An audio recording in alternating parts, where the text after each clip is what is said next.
Well, good afternoon, lay missioners. It's good to talk to you this afternoon and to talk to you more about Anglican Church history. I'm going to be presenting today the lecture 2 of Anglican Church history. And when you make divisions regarding Anglican Church history, there's always artificial breaks. Oftentimes, there's not a clear break. Last time I broke at a very clear point, which was the sending of Augustine by Gregory I to Great Britain to represent Roman Christianity there and to evangelize it for the Roman Church. And what we're going to end with today is sort of an artificial break. It has great significance, I think, in the European continent, but maybe not so much greatly in the British Isles. It'll be with Charlemagne and his coronation in 800, Christmas Day, December 25th, 800 AD. And what I want to cover there basically is to cover some of the sense of what's going on in this time period and give you a feel about it, and then spread our lectures, our discussion of Anglican Church history out over our year. And so we're going to cover about a 2-year period today. Let me bring up the slides, and not slides, but the presentation, and show this to you so you have this on the screen. I'll also make it available to you as a document within our Scholar LMS. We're covering in our first period here 600 to 670, which is a significant period really going up to the Synod of Whitby, which is a very significant event, and then from 670 up to 800, which will be our second period, but really the beginning of the medieval period, a more significant section of the medieval period. With the last period as well as this period, one of the things that's going on here is the importance of monasticism to Anglican Church history. There are two major areas where monasticism has developed. They're both on islands, the island of Iona and the island of Lindisfarne. And I have a quotation here for you from Wilfield Bevins, who's written a new book called Simply Anglican, just came out just recently, 2020. And page 19, where he says, contrary to common stereotypes, these monasteries did not house monastic recluses. Rather, they became spiritual centers and discipleship training hubs that commissioned missionaries throughout Western Europe. And you cannot underestimate the significance of these monasteries for the evangelistic effort, not just in Great Britain itself, but also in the Western European region, all the way to Germany and all the way across the Northern European sector. I provided for you a couple maps here. I just wanted to select a couple just to give you a feel. We're going to talk a little bit about people in our timeline, and we're presenting this basically as a timeline. And oftentimes place names are mentioned, and also different tribal groups are mentioned, and there's not a lot of clarity in terms of where they are without a map. And so I would just provide this for you for your benefit. Here's Mercia, here's West Saxony, here's East Saxony, South Saxony, East Anglia, Northumbria. Up here you have Scotland moving up to where the Picts are. And then off the map here a little bit is where Ireland would be. Our second map gives you more of a sense of some of the groups, some of the especially Germanic tribes that were invading. You have the Irish, they're not Germanic, but they were present there. The Britons. But then as far as the various tribes, you have the Picts, you have the Saxons, the Angles, and the Frisians. Frisians are more so in the region of Netherlands, in that region, I think would be primarily where they're from, not so much from Germanic lands themselves. So that gives you a little feel for this region. As we talk about that, you can look back at the map and give a sense of what region we're discussing. We begin our lecture today at 590 with Gregory the Great. He's called the Great, and he's only one of two popes called the Great. The first one was Leo I, who in 451, if you know any of his history, he presented his tome, which led the way to bring about some resolution regarding the two natures of Christ and the language of that. which also became at the Council of Chalcedon, which also became a major definition of Christology in the church.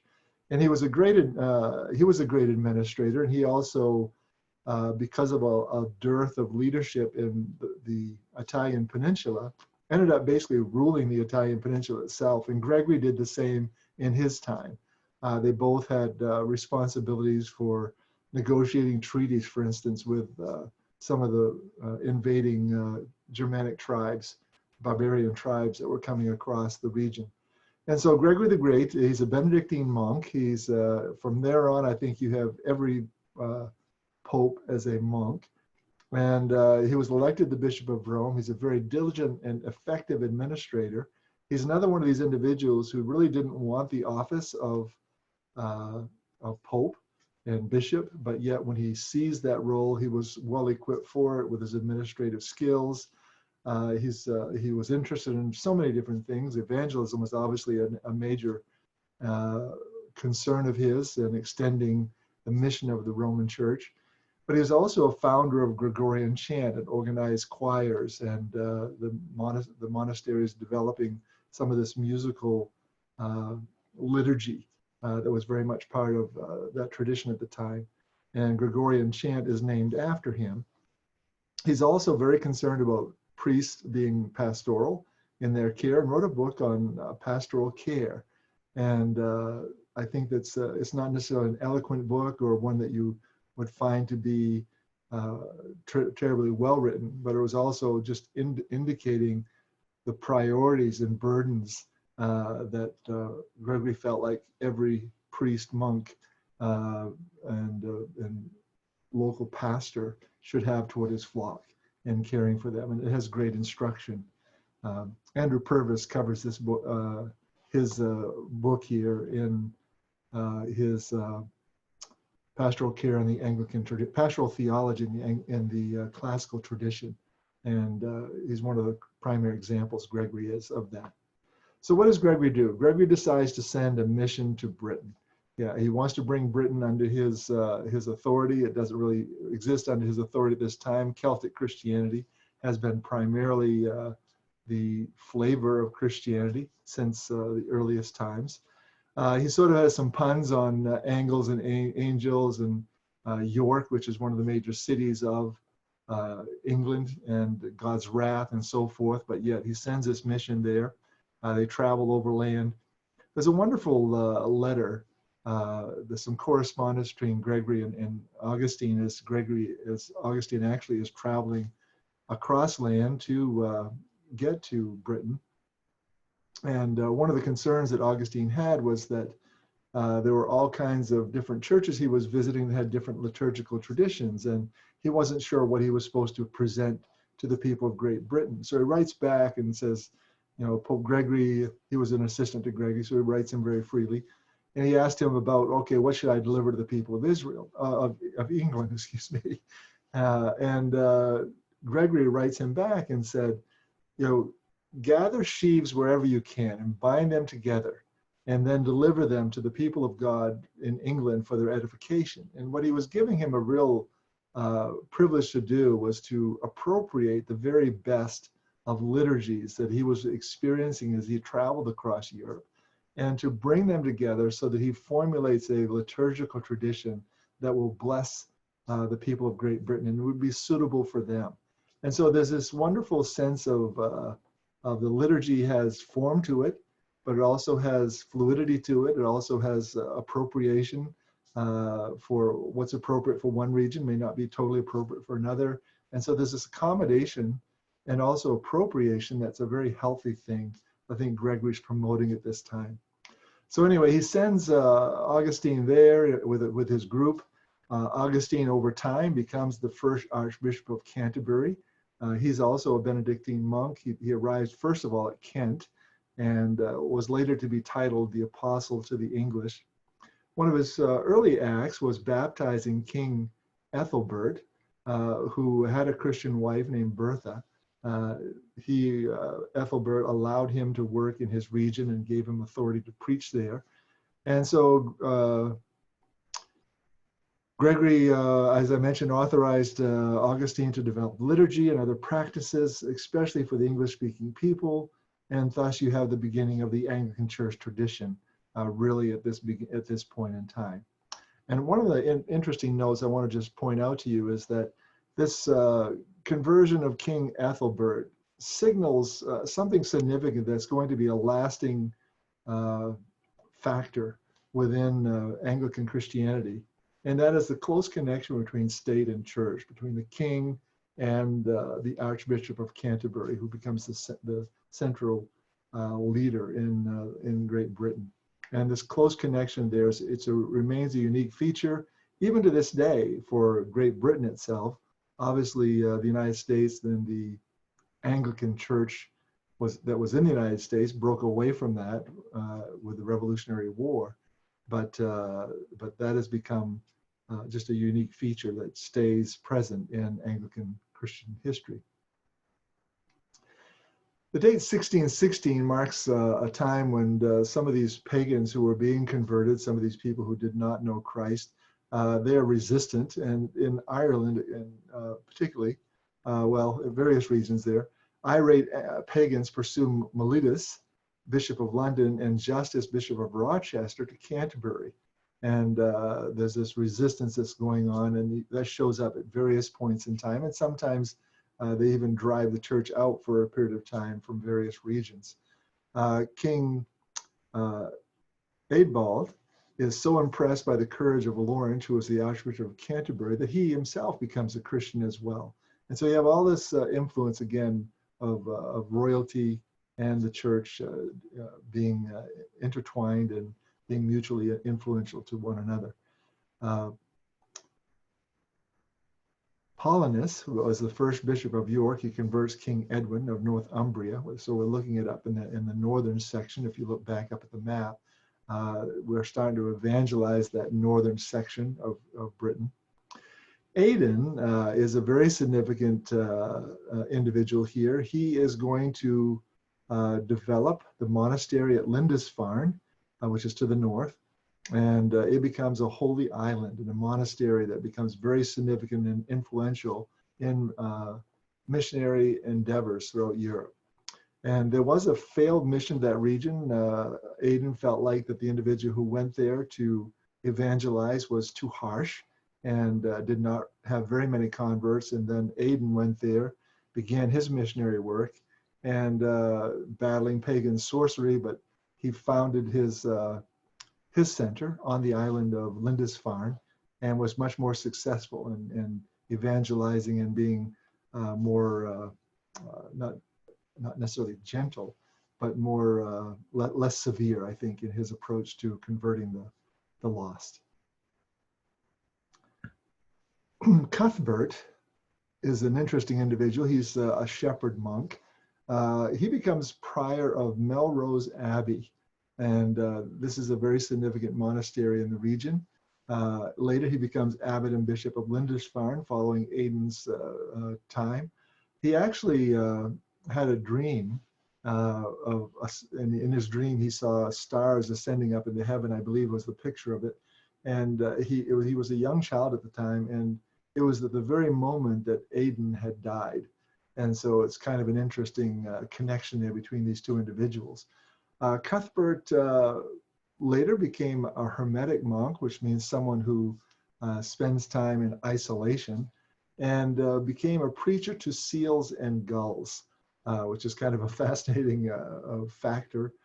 He's sort of like St. Francis of Assisi, who had tremendous relationship to nature and to animals and seemed to have a particular influence over them and freedom to just be among them. One of the most important events that take place in this early time period, in this period that we're looking at, took place at the Synod of Whitby. And one of the things, let me just point out to you as I'm going through this lecture, is that you see the hyperlinks for each of these items in blue. And what that will lead you to is a live link to some article, whether it's an article that's written by an Anglican, you can find on justin.org, the Anglican website, or you can find it maybe on Wikipedia or somewhere else. I try to make these live links, and I check them all to make sure that you could utilize them for your own further investigation. But the Synod of Whitby was held at Hilda's Mixed Sext Monastery in Whitby, and a lot of issues were at stake. And this is really where Celtic Christianity and Roman Christianity were having some struggles. They were having some difficulties in their interrelationship, with different dates for Easter, different practices like fasting. For instance, people would be fasting during Easter, for whichever had the earlier date of Easter, and it's like, that doesn't work, right? And so you have these different concerns which were important, but probably the largest issue is Roman influence. Does Rome have authority? Does Rome have influence over Great Britain? And so the direction and governance of the Church of England is really a primary issue. And there were equal number of individuals on each side arguing their positions. And ultimately the decision that was made was that England would come under Roman authority and would conform itself to the Roman calendar. And this becomes very, very significant in the diminishing of Celtic practices and Celtic Christianity to become Great Britain becoming primarily characterized by Roman Christianity. And obviously the influence of Rome is very important. And I say that both in negative and positive ways, because Rome has grown in its influence, grown in its structure, and its methodologies. It also has great strength. It has great stability. It's probably one of the most stabilizing influences throughout the medieval period. You have a time period when Rome had collapsed and Greek culture had collapsed. So Western civilization had basically collapsed. You have all kinds of invasions going on of Germanic tribes, barbarian tribes. You have Vikings making their attacks. And the only thing holding really the European world together at this time was the Roman Catholic Church. And it was the center of education. It was the center of training. It was where literature was kept alive. And its influence during this time period is very, very important. And so don't hear this just in a negative light, hear it also in positive. I think sometimes in our modern era where we broke away from Rome and the Reformation, and many of us coming from evangelical backgrounds, we have very negative attitudes towards the church at Rome. But I think our assessments sometimes are too severe and too colored by the perception of what the Catholic Church was at the time of the Reformation. So anyway, with that caveat, let me keep going. Theodore of Tarsus was an elderly Syrian, an individual from Syria, and he was ordained Archbishop of Canterbury in 668. And he established the boundaries of dioceses. And so this is a unique development here. This organizational system by diocese raised the position of bishops of dioceses over abbots of monasteries. The abbots had major influence up until this time. They still will have influence, but now you have bishops who aren't necessarily monastic leaders of monasteries. I should say they're all monastic. They do remain that way. By this time, England is now a Christian nation. You can pretty well call it that. And paganism has been driven underground with sorcery and witchcraft and various things of that nature, Druid influence as well. Wilfrid of Ripon is a high churchman, famous for his brilliant oratory at Whitby. And what's significant here is he goes to Rome to be ordained the Bishop of York, which is kind of symbolic. It's that his ordination would come from Rome itself. And he came back, assumed the office with a lot of pomp and ceremony, which is kind of interesting because humble Chad, this is a name that's given to him, he had been Bishop of York, and he humbly gave up his seat to go to become Bishop of Lichfield, which was much less prominent. And yet he was an individual who had great humility, and so he was willing to give that up. Theodore, at the time, forced him to ride a horse rather than walking around his new diocese. And Theodore, I think, was the king at the time, was trying to, cause him to be a little bit more prominent, I think, in his diocese. And so just an interesting set of circumstance here with unique personalities at play. Wilfrid ultimately alienates everyone because of his personality and his own pompousness, and he loses control of York, and he spends the rest of his life traveling as an outstanding missionary and church builder, which is kind of interesting when when somebody fails in a role, they become a consultant, which is I don't know that that's always the case, but it seems to be maybe a role he was more suited to. This moves us into the medieval period, 670 to 1340, our period, but we're going to stop today at 800. The Anglican Church is especially independent, essentially independent of foreign bishops, and remains heavily involved in foreign missionary work. So the missionary endeavor continues, and the influence of foreign bishops reduces down, at least in this early period. And then later on, it becomes more and more influenced. Some significant people here. 670, you have Caedmon, shepherd and first British poet. He is the first known by name British poet, and he's singing the glories of God's creation at Whitby Abbey. And he's one of 12 English poets in medieval sources, and so is a very important monastic musician. Willibrord, an Anglo-Saxon, begins an English mission in the Netherlands. And so here you see some very significant developments in the missionary side of things. Netherlands would be the area of Frisia. Frisia land is a little bit larger than Netherlands, doesn't have the exact same border, but that's essentially where he went. He ultimately became the Archbishop of Utrecht in 695. And he forged ties between the Church of England and Utrecht, which would be the Church of Holland. And it remains a firm connection to this day. So it's endured, 1300 into the 1400 of years. 716, you have Boniface, who is also called Winfrid. He's an Englishman. He begins his career as a missionary, and he goes to Central Europe. He has a lot of support from the Pope and Charles Martel, Charles the Hammer. If you know anything about Charles Martel, he was the individual who stopped the Islamic invasion at the Battle of Tours in France, and stopped them from entering into Europe in, I think it's 732, if I'm not mistaken. And it was very significant because the Islamic invaders had conquered the Middle East, had conquered North Africa, and they had two entry points possible into Europe. One was over on the eastern side, where you had the Byzantine Empire, and the Byzantine Empire was still vibrant at that time, and it held back the Islamic invaders from entering Europe from the eastern side. But they also crossed the Strait of Gibraltar and went into Spain, conquered Spain, and were crossing the Pyrenees Mountains.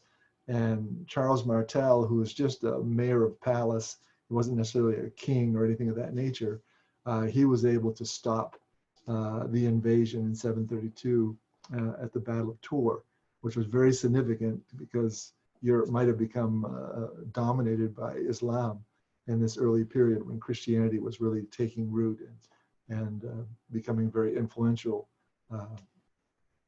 for world history to a large extent. So it could have been a different history of the world had that happened.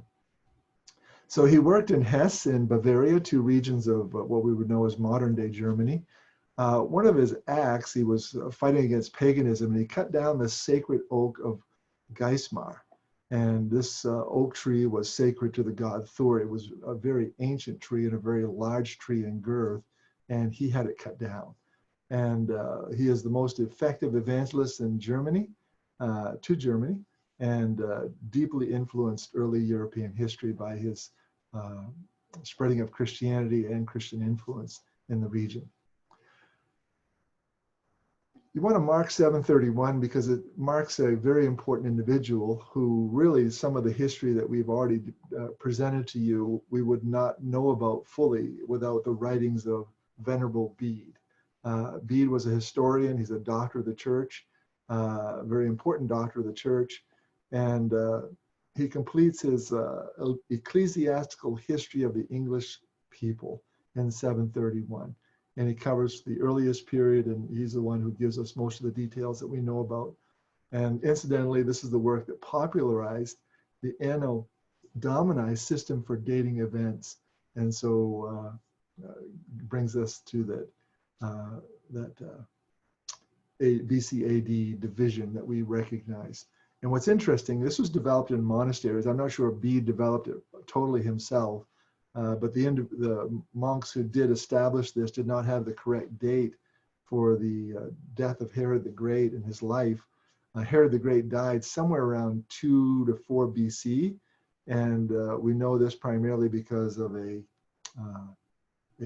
meteor or some event occurring during his reign, some astronomical event, and Jesus was upwards of maybe possibly 2 years of age when Herod the Great tried to kill the children of Bethlehem.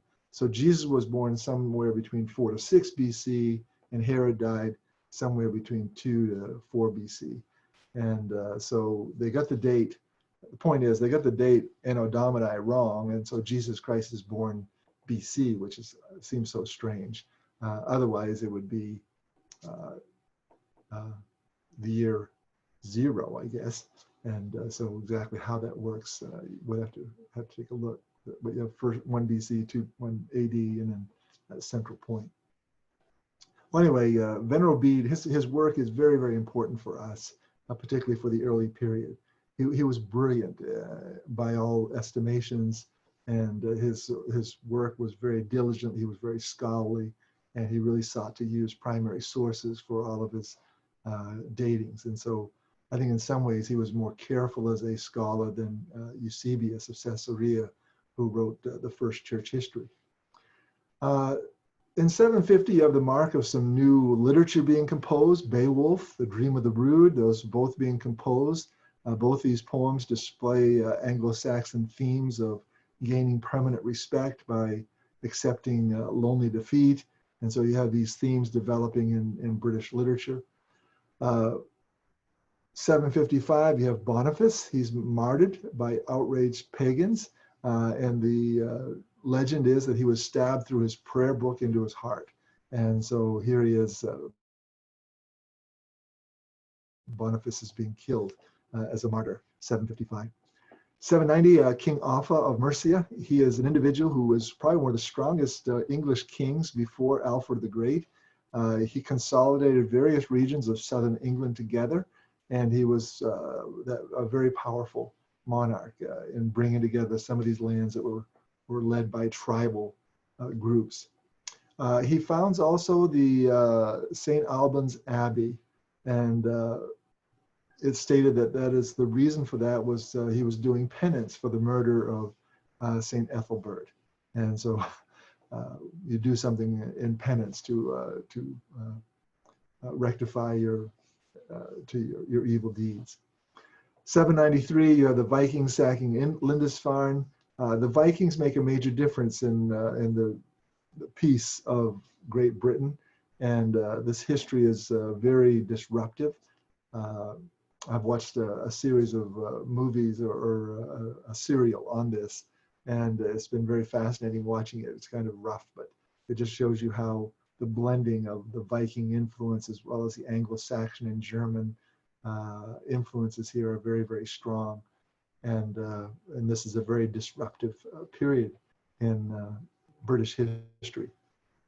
Those of you who've done any background studies of your own genealogy, if you have roots in Great Britain like I do, I have some Irish roots, I have Irish, I have English, but I also have Northern European.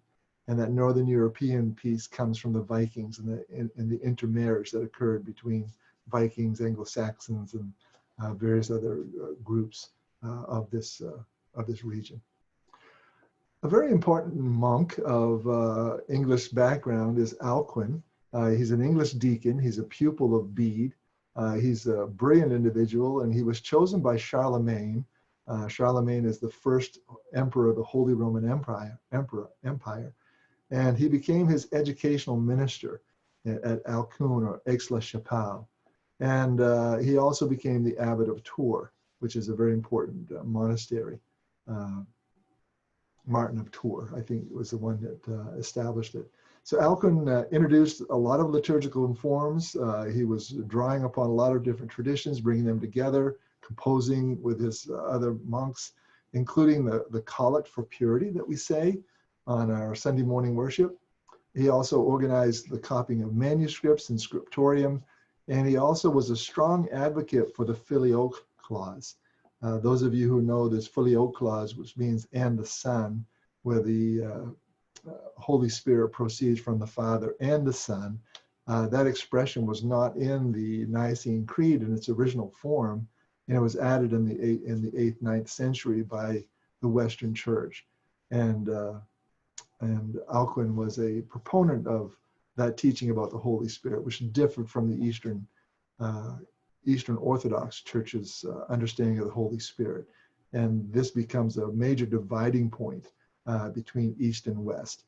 They don't finally divide until 1054, but this is a major factor, and Alcuin contributed to that conversation and that debate.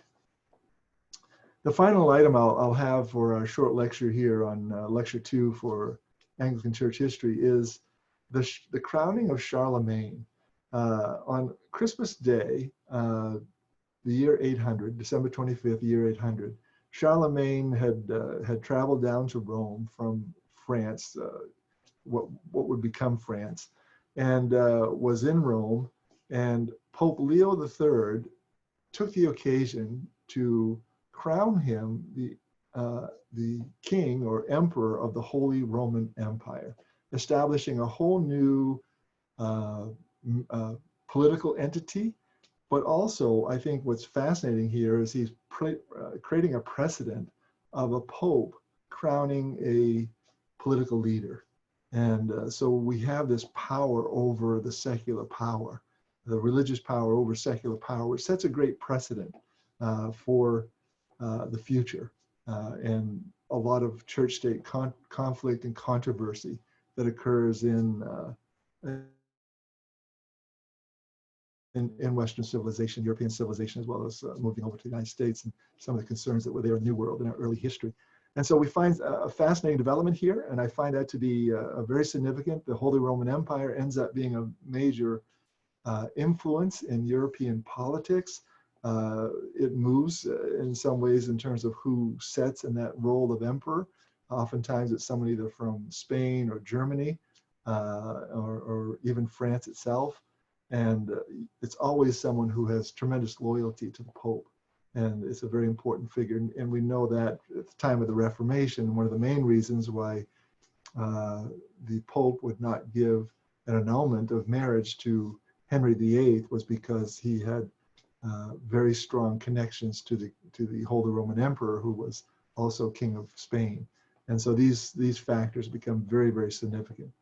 A very stabilizing influence during this turbulent time of European history, when things were unsettled, start to have some regaining of centralization of power, and the Holy Roman Empire ends up being a major force in that reconstituting of politics and political organization of Europe.